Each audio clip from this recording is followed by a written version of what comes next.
Now the prophets, Haggai and Zechariah the son of Iddo, prophesied to the Jews who were in Judah and Jerusalem in the name of the God of Israel who was over them.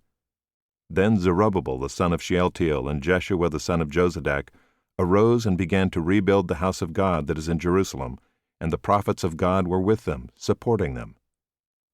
At the same time Tattenai the governor of the province beyond the river, and Shethar-bozenai and their associates came to them and spoke to them thus: Who gave you a decree to build this house and to finish this structure?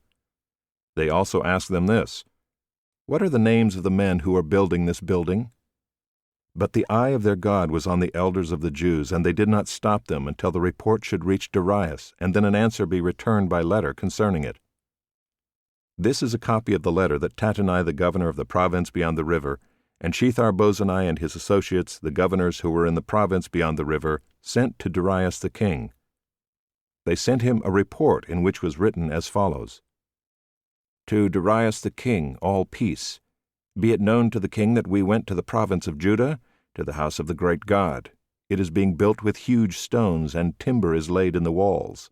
This work goes on diligently and prospers in their hands. Then we asked those elders and spoke to them thus: Who gave you a decree to build this house and to finish this structure? We also asked them their names, for your information, that we might write down the names of their leaders. And this was their reply to us: We are the servants of the God of heaven and earth, and we are rebuilding the house that was built many years ago, which a great king of Israel built and finished.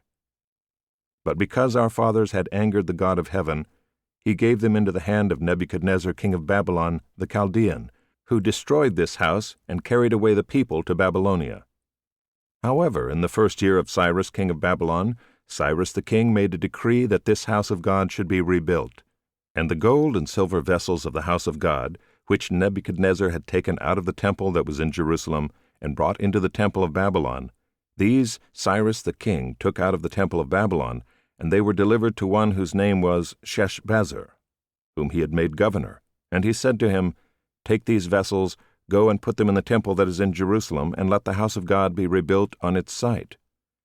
Then this Sheshbazzar came and laid the foundations of the house of God that is in Jerusalem, and from that time until now it has been in building, and it is not yet finished. Therefore, if it seems good to the king, let search be made in the royal archives there in Babylon to see whether a decree was issued by Cyrus the king for the rebuilding of this house of God in Jerusalem, and let the king send us his pleasure in this matter.